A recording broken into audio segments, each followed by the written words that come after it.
Hello, I'm Laura Painter. At ABC10, we stand for you. That means we give you context, depth, and advice to help you and your loved ones navigate this changing world. Here's a collection of stories our team has been working on. As the summer heats up, so does the fire risk. Right now, fire crews across the region are getting prepared. ABC10's Alicia Machado has an inside look at how the California Conservation Corps is working to keep your family safe this summer. On the ground and in the skies, every year firefighters battle relentless wildfires in California. Our local fire departments and CAL FIRE take the call to action, but so too teams of young firefighters in training. They're with the California Conservation Corps, the oldest and largest conservation corps in the United States. About 1,600 members are stationed across the state, tasked with responding to wildfires and protecting California's natural resources for people to enjoy. Seeing flames in your face is kind of scary. You kind of just put that aside. Let's take control of the fire, not let the fire take control of us. Sarah Davidson is among the ranks. She recently joined one of the Conservation Corps' fire crews. She helps lead the crew, made up of members who are typically younger than 25 years old. When they get the call, they head out with hand tools and chainsaws to stop the spread of wildfires. Sometimes it's hard to keep going, but if I think about, oh, I'm helping people, I'm helping the forest, it helps to keep pushing. Corps members go through physical training, work with heavy equipment, and must pass tests to earn wildland fire certifications. I'm not gonna lie, it is a tough job. It's a tough, thankless job. They can be on an emergency or a fire for 24 hours at a time. But what these young folks do, they get to the places where the equipment can't go. So it's really grueling, hard work, but it's also very beneficial, and they feel accomplished when they're done with it. A feeling Davidson knows well, helping fight fires last season. She's one of few women who joined the fire crews. CCC is made up of about 75% men. I feel like it's a very male-dominated job, but it doesn't need to be. You know, like I can keep up with the rest of the crew, all the guys, and we all get along, we all do the same work. It would be great to see more females on fire crews. Originally from Southern California, Davidson is now stationed north of Auburn in Placer County. The center works with CAL FIRE to operate 2 wildland firefighting hand crews year-round. And CCC crews have been on the front lines of major California wildfires, including the Dixie Fire and Caldor Fire in 2021. Also the Camp Fire that destroyed the town of Paradise in 2018.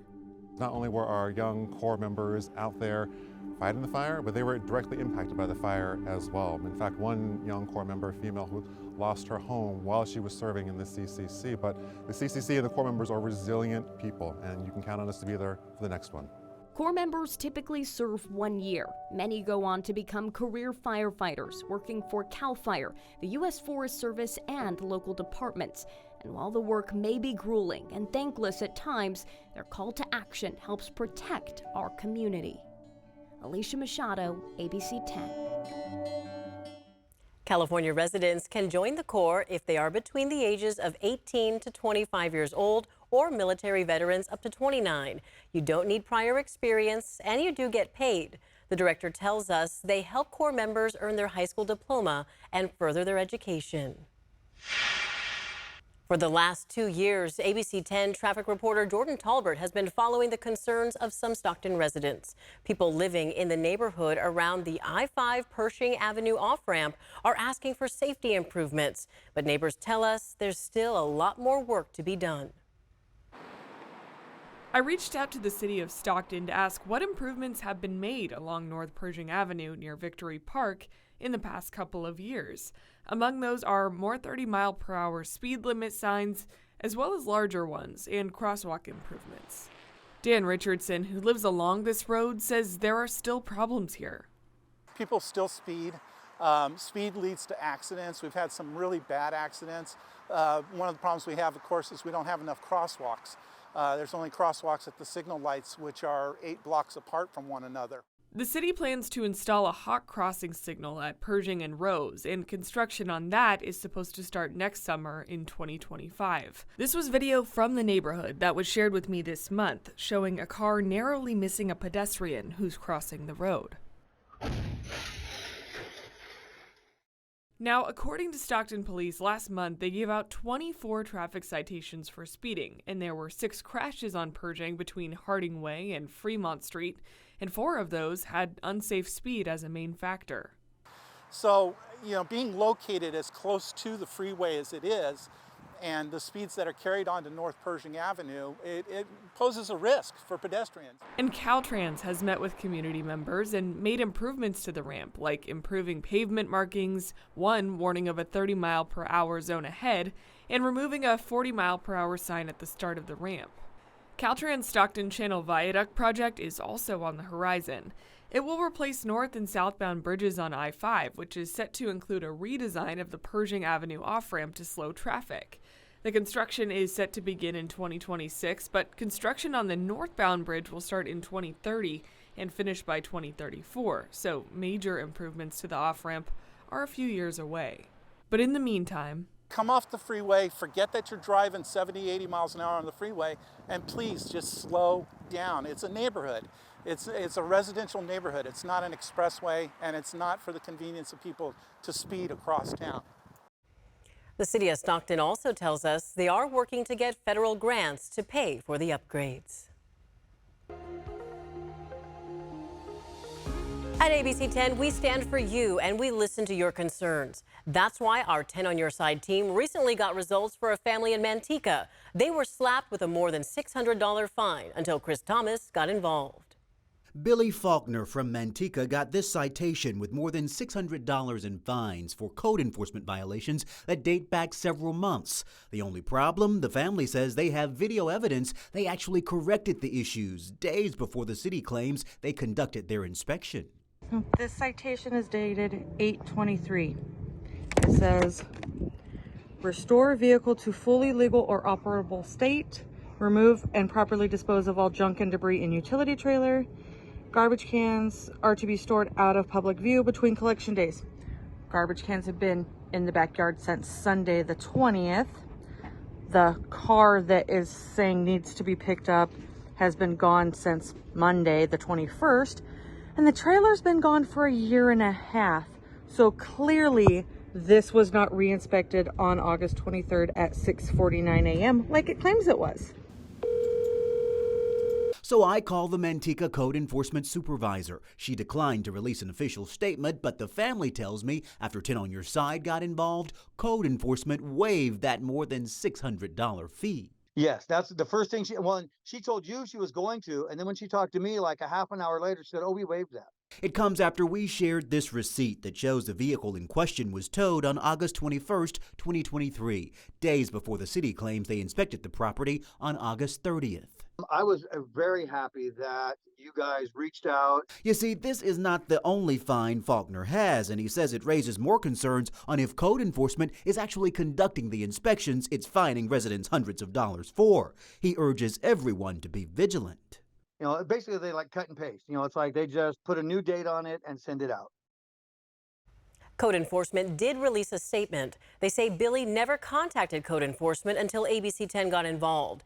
The August 23rd citation was waived because it was issued in error. It was caught by code enforcement. There is an amount still owed, but the city has found he is in compliance now. Do you have a problem and don't know where else to turn? Email ABC 10's Chris Thomas at onyourside@abc10.com. Time now for Dollars and Cents, where I answer your money questions and help you navigate a changing economy. A growing number of married working couples are deciding to put off having kids or not having them at all. They're called DINKs, dual income, no kids. The term has been around since the 80s, but it's making a comeback as more couples are weighing the cost of raising kids and the high cost of living. They tend to spend more on a lot of luxury items, so this could be anything from travel to new cars. Embracing DINK life comes with its benefits. Being dual income, no kids allows them to build their careers, their marriage, and wealth. So they often get the attention of marketing folks, right, who want to kind of capture this demographic because they do tend to have a lot of money to spend. DINKs are a microcosm of a larger trend. Families are smaller, and people are waiting longer to have kids. Research shows a birth rate decline in the last 15 years, according to the National Center for Health Statistics. And Bloomberg reports, for the average American family, childcare is more expensive than rent. it is making it much more expensive, to have kids and raise kids in today's economy. And so that could, of course, fuel more people to make the decision, to either put off or not have children at all. Due in part to the record number of Americans retiring this year, known as the Silver Tsunami and Peak 65, DINKs could face challenges with the strain on Social Security and Medicare. Yeah, one complication they might run into is if, for example, they've spent a whole bunch now and maybe haven't saved as much, right, for their retirement, they might run into some extra costs that they didn't expect. Bottom line, across the board, experts recommend do what you can now to build your savings and your retirement plan. You want to be ready for any surprises, especially when it comes to financial and social uncertainty. And the conversation doesn't end here. You can find all my dollars and cents coverage on the ABC10 website and mobile app, or keep coming back to ABC10 Plus and see them all on the Dollars and Cents playlist under the News tab.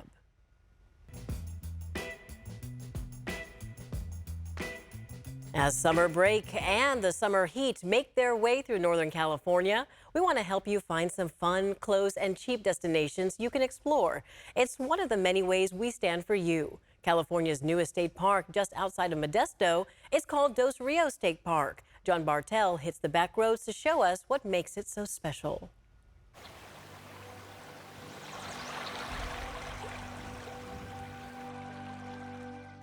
Just 12 miles outside of Modesto, where the Tuolumne and the San Joaquin River meet, is California's newest state park, Dos Rios. So it's called Dos Rios because we have the confluence of the two rivers, right? Dos Rios in Spanish is two rivers. Dos Rios is now one of the largest state parks in the Central Valley, spanning 1,600 acres, most of which is not accessible with a car. The fastest way to see it all is on two wheels. Yeah, and this would be my preferred method. Before it was a state park, Dos Rios was a ranch. The crops here grew along the river, blending with the surrounding Stanislaus County almond orchards and hay fields. Before that, it was a floodplain. And so we are time traveling in a sense that we're going from floodplain to ranch and now back to restored floodplain.